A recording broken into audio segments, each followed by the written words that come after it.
안녕하세요. 오늘 저희는 여러분이 보내주신 유전학 자료, 그중에서도 중요한 4장 내용에 좀 집중해 보려고 합니다. 네, 사장이요? 주제는 연관인데요. 이게 뭐냐면 같은 염색체 위에 있는 유전자들이 있잖아요. 네네. 얘네들이 꼭 딴짝 친구처럼 같이 전달되는 경향이 있다는 거예요. 그렇죠. 붙어 다니는 거죠, 말하자면. 네, 그래서 토마스 헌트 모건이라는 과학자가 그 유명한 초파리 연구, 아, 초파리. 네. 그걸로 이 현상을 어떻게 발견했는지부터 시작해서요. 근데 이 친구들이 또 항상 붙어 다니는 건 아니라고 하더라고요. 맞습니다. 바로 그게 오늘 이야기의 핵심 질문이에요. 아, 왜 따로 움직이냐? 네. 같은 염색체에 이렇게 묶여 있는데 왜 항상 같이 안 가고 가끔 떨어지냐는 거죠. 그러게요. 왜죠? 그 해답이 바로 교차. 영어로는 크로싱 오버라고 하는 아주 흥미로운 과정이 있습니다. 교체요. 네. 이 교차가 어떻게 그 연관된 유전자들의 연결을 끊어놓는지, 그리고 더 나아가서 과학자들이 이 현상을 또 역이용을 해요. 역이용이요? 네. 이걸 이용해서 유전자들이 염색체상에 어디쯤 있는지 그 위치 지도를 만드는 아주 기발한 방법까지. 오늘 한번 유전 정보의 숨겨진 길을 찾아가는 여정을 떠나보시죠. 와, 재밌겠는데요. 그럼 그 이야기의 시작, 모건의 초파리 실험부터 한번 가볼까요? 네, 좋습니다. 그 당시에는 과학자들이 대부분 맨델 법칙 있잖아요. 네, 맨델 유전. 특히 독립 법칙, 이게 그냥 보편적이다, 다 적용된다, 이렇게 생각했던 거죠. 그렇죠. 그러니까 서로 다른 형질, 예를 들면 완두콩 모양 유전자랑 색깔 유전자, 이런 것들이 서로 전혀 영향 안 주고 그냥 각자 독립적으로 자손한테 전달된다. 뭐 이런 믿음이 있었죠. 그러면 모건이 연구한 초파리 눈 색깔 유전자, 그게 PR이었죠. 네, 자주색눈, PR. 그리고 날개 모양 유전자, VG, 흔적 날개요. 네, 맞습니다. VG. 만약에 이 두 유전자가 그냥 서로 다른 염색체에 있었다면 네, 독립 유전이라면. 그럼 이형 접합체, 그러니까 두 유전자에 대해 다른 대립 유전자를 가진 개체, 이걸 검정 교배하면 어떻게 나와야 했나요? 자손 표현용이 4가지가 나오는데 그 비율이 거의 똑같이 1대 1대 1대 1 이렇게 나와야 정상입니다. 1.1.1.1? 네, 그 말은 뭐냐면 부모한테는 없었던 새로운 조합, 그걸 재조합형이라고 부르거든요. 아, 재조합형? 이 재조합형 자손이 전체 자손 중에서 딱 절반, 50%를 차지해야 한다는 뜻이에요. 아, 50%가 재조합형. 그게 독립법칙의 예상이었군요. 그렇죠. 근데 모건 결과는 완전 달랐다고요. 어떻게 달랐던 거예요? 네, 결과가 아주 충격적이었죠. 충격적이요? 네, 그 예상했던 1대1대 1대1 비율은 온데간데 없고 부모 세대가 가졌던 유전자 조합 있잖아요. 예를 들어 자주색 눈의 정상 날개, 아니면 붉은 눈의 흔적 날개. 이 조합을 그냥 그대로 물려받은 자손들이 압도적으로 많았던 거예요. 아, 부모랑 똑같은 애들이 훨씬 많았다. 네, 그리고 그 새로운 조합, 재조합형 자손들, 그러니까 자주색 눈, 흔적 날개, 붉은 눈, 정상 날개 같은 애들, 얘네들은 아주 드물게 나타났어요. 구체적인 수치를 보면 전체 자손 중에 한 10.7%? 그 정도밖에 안 됐습니다. 와, 50%가 나와야 하는데 10.7%라니 엄청난 차이인데요? 그렇죠. 어마어마한 차이죠. 여기서 모건은 도대체 어떤 생각을 했을까요? 이거 맨델 법칙 틀린 거 아니야? 이렇게 생각했을까요? 아, 맨델 법칙이 틀렸다기보다는요. 이 법칙이 적용되지 않는 어떤 예외적인 상황을 발견했다. 이렇게 본 거죠. 예외 상황. 네. 모건은 이 결과를 딱 보고 아까 말한 그 PR 유전자랑 VG 유전자, 이게 서로 다른 염색체에 있는 게 아니라 같은 염색체 위에 그것도 나란히 놓여 있는 거다. 아, 같은 염색체 위에? 네. 그러니까 얘네들이 거의 뭐 하나처럼, 한 묶음처럼 같이 전달되는 경향이 강하다. 그래서 부모 조합이 자손한테 훨씬 많이 나타나는 거다. 이런 연관 가설을 세운 겁니다. 연관, 링키지. 네, 링키지. 이게 정말 중요한 통찰이었어요. 아, 같은 염색체에 있어서 묶음으로 전달된다. 이해가 되네요. 그런데 여기서 또 궁금한 게 생겨요. 네, 어떤 점이요? 연관이 되어 있다면 왜 100% 같이 전달되지 않고 아까 말한 그 10.7% 정도는 재조합형이 나오는 걸까요? 완전히 딱 붙어서 다녀야 하는 거 아닌가요? 100%? 바로 그 지점. 그게 또 모건의 천재성이 드러나는 부분이에요. 아, 그래요? 네, 그는 이 연관된 유전자들 사이의 연결이 이게 완벽하지는 않다는 사실, 즉 왜 이 예외적인 재조합형 자손이 조금이라도 존재하느냐 이걸 설명해야 했거든요. 그렇죠. 0%가 아니니까. 네, 그래서 또 다른 가설을 제시합니다. 바로 감수둔열 과정에서요. 그 부모로부터 하나씩 물려받은 한 쌍의 상동 염색체라고 하죠. 네, 상동 염색체. 이 상동 염색체 사이에서 물리적으로 DNA 조각이 교환된다. 즉 교차가 일어난다. 이런 아이디어를 낸 거예요. 교차. 아까 말씀하신 크로싱 오버. 네, 이 교차 때문에 연관된 유전자들의 일부 연결이 딱 끊어지고 그래서 새로운 조합이 만들어진다. 이렇게 설명한 거죠. 와, 대단한데요? 그러니까 같은 염색체 위에 쭉 같이 있더라도 감수 분열할 때 염색체 일부가 서로 이렇게 휙 바뀌면서 그렇죠. 바뀌는 거죠. 그러면서 유전자 조합이 달라질 수 있다. 이 말이네요. 마치 춤추는 파트너가 중간에 잠시 바뀌는 것처럼요? 비유가 재밌네요. 네, 정확히 그렇습니다. 아하. 이 교차 현상 때문에 독립유전, 그러니까 서로 다른 염색체에 있는 경우하고 연관유전, 같은 염색체에 있는 경우 이 둘 사이에 결정적인 차이가 생기는 거예요. 어떤 차이예요? 독립유전은 염색체 쌍들이 그냥 무작위로 막 나뉘면서 아까 말했듯이 재조합 빈도, RF라고 하죠. Recombination Frequency, 이게 50%가 나오잖아요. 네, 50%. 근데 연관된 유전자 사이에서 교차가 일어나면 이 RF 값은 일반적으로 50%보다 낮게 나옵니다. 아, 50% 미만? 네. 모건 실험에서 나온 10.7%, 이게 바로 그 증거인 거죠. 그렇군요. 근데 교차가 실제로 일어난다는 증거도 있나요? 이게 눈에 보이는 현상은 아니잖아요. 네, 맞아요. 눈에 보이는 건 아니죠. 직접적인 증거는 사실 좀 나중에 나왔어요. 특정 곰팡이나 조류 같은 걸 이용해서 테트라드 분석이라는 걸 했거든요. 테트라드 분석. 네. 테트라드는 뭐냐면 한 번에 감수 분열로 만들어진 4개의 세포가 하나의 주머니 안에 그대로 보존된 형태예요. 아, 4개의 세포 묶음. 그렇죠. 그래서 이 4개 세포의 유전자형을 하나하나 다 분석해보면 교차가 일어났는지 안 일어났는지 그 결과를 아주 명확하게 확인할 수가 있어요. 아, 직접 확인이 가능하군요. 네. 그 분석 결과를 보니까 교차라는 게 염색체가 복제된 후에, 즉 염색분체가 4개가 있는 상태에서 그중에서도 서로 다른 부모로부터 유래한 염색분체, 이걸 비자매 염색분체라고 하거든요. 네, 비자매 염색 분체. 그 사이에서 일어난다는 게 증명이 됐죠. 그렇군요. 명확한 증거가 있네요. 그럼 이제 이 교차 현상을 이용해서 유전자 지도를 만든다는 건 이건 또 어떤 원리인가요? 자, 여기서 모건의 제자였던 알프레드 스터티번트라는 사람이 아주 기발한 생각을 합니다. 스터티번트. 네. 그는 두 유전자 사이의 물리적인 거리가 멀면 멀수록 그 사이에서 교차가 일어날 확률도 높아질 거다. 이렇게 추론했어요. 아, 거리가 멀면 교차도 잘 일어난다. 그렇죠. 반대로 거리가 가까우면 교차가 잘 안 일어나겠죠? 네. 그러니까 재조합 빈도 RF가 높다는 건 두 유전자 사이가 멀다는 뜻이고 RF가 낮다는 건 가깝다는 뜻이다. 이렇게 해석할 수 있다는 거죠. 와우. 재조합 빈도, 즉 교차가 일어날 확률. 이걸 그냥 룰러처럼 사용해서 유전자 사이의 거리를 잰다. 이 말씀이시죠? 바로 그겁니다. 아주 정확해요. 대단한 발상인데요. 그럼 아까 모건 실험에서 나온 10.7% RF, 이건 거리로 어떻게 표현되나요? 유전학자들이 약속을 했어요.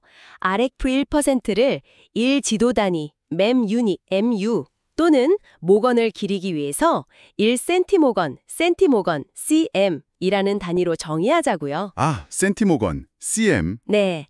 그래서 아까 그 PR 유전자와 BG 유전자는 염색체 상에서 약 10.7cm모건 떨어져 있다. 이렇게 말할 수 있는 거예요. 10.7cm모건. 네, 이런 식으로 여러 유전자 쌍에 대해서 RF를 측정하면 유전자들의 상대적인 위치와 순서를 정할 수 있겠죠. 그렇게 해서 염색체 지도를 그리는 겁니다. 마치 밤하늘의 별들의 상대적인 위치를 이용해서 별자리를 그리는 것처럼요. 와, 정말 멋진 아이디어네요. 그런데 생각해보면 유전자가 여러 개 연관되어 있을 텐데 그렇죠. 많죠. 이걸 2개씩 일일이 짝지어서 거리를 재는 건 좀 비효율적일 것 같은데요. 시간도 많이 걸리고 더 좋은 방법은 없었나요? 네, 맞아요. 아주 좋은 지적입니다. 그래서 등장한 방법이 바로 3점 검정 교배, 3포인트 테스트 크로스예요. 3점 검정 교배. 점이 3개. 네, 이름 그대로 세 개의 연관된 유전자를 한꺼번에 분석하는 겁니다. 그래서 그 세 유전자의 순서와 또 각 유전자 사이의 거리를 동시에 결정하는 훨씬 효율적인 방법이죠. 3개를 한 번에 분석한다고요? 와, 어떻게 그게 가능하죠? 원리가 궁금한데요. 핵심 원리는요, 자손들의 표현형 빈도 차이를 이용하는 거예요. 빈도 차이? 네. 일단 세 유전자에 대해서 모두 E형 접합성인 개체, 이걸 완전 열성인 개체하고 교배를 시켜요. 그럼 다양한 조합의 자손들이 나오겠죠. 네, 여러 조합이 나오겠죠. 이 자손들을 표현형에 따라서 쫙 분류를 하고 각각 몇 마리나 나왔는지 수를 세어봅니다. 이때 보면 가장 많이 나오는 두 그룹이 있어요. 얘네들은 교차가 전혀 일어나지 않은 부모형이에요. 아, 제일 많은 건 부모형? 네, 반대로 가장 적게 나오는 두 그룹도 있어요. 얘네들은 아주 희귀한 경우인데 두 구간 모두에서 교차가 일어난 이중교차형입니다. 제일 적은 건 이중교차형. 그렇죠. 가장 흔한 것과 가장 드문 것, 이 두 그룹만 딱 비교하면 됩니다. 아, 빈도 차이. 그걸 비교하는군요. 그래서요? 네, 이 부모형하고 이중교차형의 유전자 조합을 비교하면요. 세 유전자 중에 어떤 유전자가 가운데에 위치하는지 바로 알 수 있어요. 네. 어떻게 바로 알아요? 왜냐하면 이중교차가 일어나면 양쪽 끝에 있는 유전자는 부모 조합을 그대로 유지하는데 가운데에 있는 유전자만 딱 바뀌거든요. 아, 가운데 것만 바뀐다? 네, 그래서 비교해보면 얘만 다르네 하는 게 바로 가운데 유전자인 거죠. 와, 신기하네요. 일단 그렇게 순서를 딱 결정하고 나면 그 다음은 각 구간별로 예를 들어 1번, 2번 유전자 사이 또 2번, 3번 유전자 사이 각 구간에서 재조합이 일어난 자손들의 비율을 계산하는 거예요. 그러면 각 구간의 지도 거리가 나오겠죠. 네네. 그러니까 3점 검정 교배 한 번으로 유전자 순서랑 각 구간의 거리를 한꺼번에 파악할 수 있는 거죠. 훨씬 빠르고 효율적입니다. 와, 진짜 데이터를 잘 해석해서 숨겨진 순서와 거리를 찾아내는 과정이네요. 약간 퍼즐풀이 같아요. 맞아요. 재밌죠. 네. 그런데 유전자 지도를 만들 때 또 고려해야 할 점이 있다면서요. 간섭이라는 현상. 이건 뭔가요? 아, 네. 간섭 인터피어런스. 이것도 아주 흥미로운 현상인데요. 말 그대로 간섭하는 거예요. 한 구간에서 교차가 딱 일어나면 그 주변의 다른 구간에서 또 다른 교차가 일어나는 걸 약간 방해하는 효과가 있어요. 아, 교차가 일어나면 옆 동네 교차는 좀 막는다. 그렇죠. 뭐 그런 경향이 있다는 거죠. 그래서 실제로 관찰되는 그 희귀한 이중교차 자손의 수 있잖아요. 이게 각 구간의 재조합 빈도를 그냥 단순하게 곱해서 계산한 기대치보다는 좀 적게 나타나는 경향이 있습니다. 기대했던 것보다 이중교차가 덜 일어난다. 네, 마치 한 번 어디서 일이 빵 터지면 그 근처에서는 다른 일이 좀 잘 안 터지는 것처럼요. 이게 간섭입니다. 교차들끼리도 서로 영향을 주는군요. 신기하네요. 또 다른 복잡한 점은 없나요? 유전자 사이의 거리가 아주 멀어지면 그때 문제가 조금 더 복잡해져요. 멀리 떨어져 있으면요. 네, 거리가 아주 멀면 그 사이에서 교차가 한 번만 일어나는 게 아니라 2번, 3번, 4번 이렇게 여러 번의 교차, 즉 다중 교차가 일어날 확률이 높아지거든요. 아, 여러 번 일어날 수 있군요. 그렇죠. 그런데 문제는 뭐냐면 우리가 겉으로 관찰하는 재조합 빈도라는 것은요. 홀수 번 교차, 그러니까 한 번, 3번, 5번 이렇게 교차가 일어나야지만 재조합으로 카운트가 돼요. 홀수번만요? 네, 만약에 짝수번 교차, 예를 들어 2번이나 4번 교차가 일어나면 결과적으로는 유전자 조합이 다시 부모 조합으로 돌아가 버려요. 그래서 겉보기에는 재조합이 안 일어난 것처럼 보입니다. 아, 여러 번 교차가 일어났는데도 짝수번이면 재조합이 안 된 걸로 취급된다는 거네요. 맞습니다. 그럼 멀리 떨어진 유전자 사이의 거리는 실제보다 더 짧게 측정될 수도 있겠는데요? 정확합니다. 바로 그거예요. 그래서 관찰된 재조합 빈도 RF만 가지고는 멀리 떨어진 유전자 사이의 실제 거리를 과소평가하게 되는 거죠. 그럼 어떡하나요? 이때 사용하는 것이 바로 지도함수, 매핑 펑션입니다. 지도함수, 수학인가요? 네, 일종의 수학적 모델이에요. 뭐 홀데인 함수라던가 코산비 함수 같은 것들이 있는데요. 얘네들은 우리가 관찰한 RF값하고 실제 그 구간에서 일어난 평균 교차 횟수 사이의 관계를 수학적으로 모델링한 거예요. 그래서 이걸 이용해서 다중교차 효과를 보정해주고 실제 물리적 거리에 더 가까운, 더 정확한 지도 거리를 추정해주는 거죠. 아, 보정 공식 같은 거군요. 네, 특히 RF가 50%에 가까워질수록, 즉 유전자 사이가 멀수록 이 보정의 필요성이 점점 더 커집니다. 그렇군요. 수학적인 보정까지 동원해서 지도의 정확도를 높이는 거네요. 네. 그런데 요즘은 기술이 엄청 발달했잖아요. 유전자 염기 서열 자체를 그냥 다 분석해서 만드는 물리적 지도라는 것도 있다면서요. 아, 네, 맞습니다. 물리적 지도, 피지컬 맵. 네, 이건 방금까지 얘기한 제조와 빈도 기반의 유전자 지도랑은 어떻게 다른 건가요? 완전히 개념이 다르죠. 제조합 지도는 아까 말한 센티모건 단위, 즉 제조합 빈도를 기준으로 거리를 나타내잖아요. 네, 확률 기반이었죠. 근데 물리적 지도는 DNA의 기본 단위, 그러니까 염기쌍 베이스 페어를 기준으로 합니다. 그래서 유전자의 정확한 위치, 또 유전자의 크기, 유전자와 유전자 사이의 염기 서열상의 실제 거리, 이런 것들을 직접 보여주는 지도예요. 와, 훨씬 정밀하겠네요. 어떻게 만들어요? 이건 이제 게놈 전체의 염기 성조를 다 해독하고요. 컴퓨터를 이용해서 유전자라던가 아니면 다른 중요한 DNA 표지들을 그 염기 서열상에다가 정확하게 딱딱 표시하는 방식으로 만들어집니다. 훨씬 더 고해상도 지도라고 할 수 있죠. 염기 서열 정보가 그냥 통째로 다 담겨 있다니. 이건 정말 강력할 것 같은데요. 구체적으로 어떤 점들이 유용한가요? 물리적 지도는 정말 유용하죠. 특히 유전자의 구조나 기능을 이해하는 데 엄청난 도움을 줍니다. 예를 들어 컴퓨터 프로그램으로 전체 게놈 서열을 쫙 훑어요. 그래서 단백질을 암호화할 가능성이 있는 영역, 즉 유전자 후보들을 찾아낼 수가 있어요. 아, 컴퓨터가 찾아주는군요. 네, 더 나아가서는 이렇게 찾은 후보 유전자의 서열을 이미 기능이 알려진 다른 생물종의 유전자 데이터베이스랑 비교를 해요. 그래서 이 유전자는 저기 다른 생물에 있는 무슨 유전자랑 비슷하네? 그럼 아마 이런 기능을 할 거야 하고 예측해 볼 수도 있는 거죠. 기능을 예측한다고요? 네. 덕분에 예전에는 기능이 전혀 알려지지 않았던 수많은 미지의 유전자들의 역할을 추론하는 게 가능해졌습니다. 와, 대단하네요. 그렇다면 이제 질문이 생기는데요. 이렇게 정밀하고 강력한 물리적 지도가 있으니 네. 예전 방식의 제조합 지도, 즉 유전자 지도는 이제 더 이상 필요 없는 거 아닌가요? 약간 박물관 유물처럼 되는 건가요? 전혀 그렇지 않습니다. 오히려 그 반대예요. 아, 정말요? 네. 이 두 종류의 지도는 서로를 보완하면서 함께 사용될 때 가장 강력한 힘을 발휘합니다. 서로 보완한다? 어떻게요? 자, 제조합 지도의 강점은 뭐였죠? 특정 표현형하고 염색체의 특정 구간을 연결하는 거였죠? 네, 어떤 형질이 염색체 어디쯤에 있는지 알려주는 거. 그렇죠. 예를 들어 어떤 질병에 잘 걸리는 성향이라던가 아니면 키가 크거나 작은 거, 농작물 수확량 같은 그런 형질이요.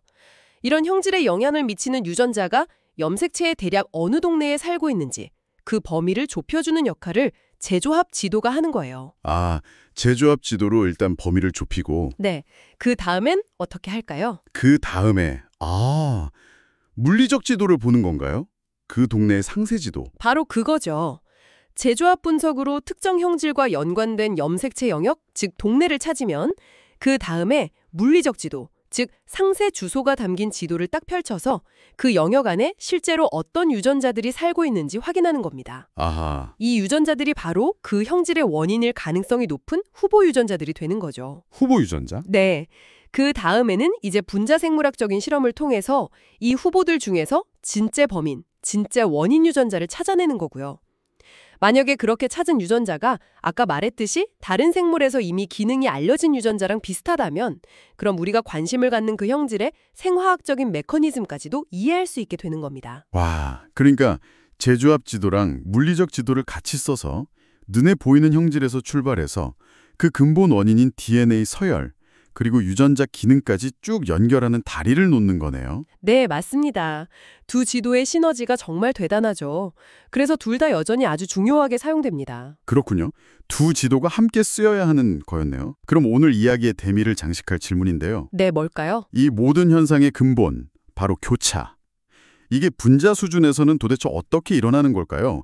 그 메커니즘도 좀 더 알고 싶습니다. 교차의 분자 메커니즘. 네, 이것도 상당히 복잡하지만 현재 가장 유력하게 받아들여지는 모델이 있어요. 이중 가닥 절단 복구 모델이라고 합니다. DSBR 모델이라고도 하고요. Double Strand Break Repair. 이중 가닥 절단.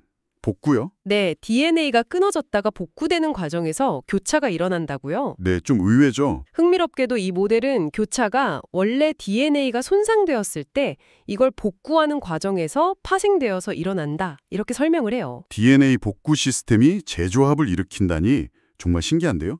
핵심 아이디어는 뭔가요? 네, 과정을 아주 간단하게만 요약하면 이렇습니다.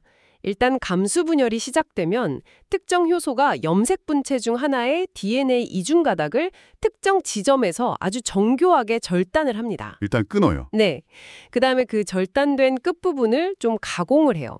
그래서 한쪽 가닥, 전문 용어로는 3' 말단, 3' end라고 하는데 이게 길게 단일 가닥으로 노출된 상태가 됩니다. 아, 한 가닥이 길게 노출된다. 네, 이 노출된 단일 가닥이 이제 자기 파트너, 즉 상동 염색 분체의 DNA 이중 나선 안으로 쑥 침투를 해요. 침투 네, 침투해서 자신과 상보적인 염기 서열을 찾아서 결합을 합니다. 들어가서 뭘 하나요? 그냥 붙어요? 붙어서 그 다음엔 침투한 가닥이 상동 염색 분체를 주영으로 삼아서요.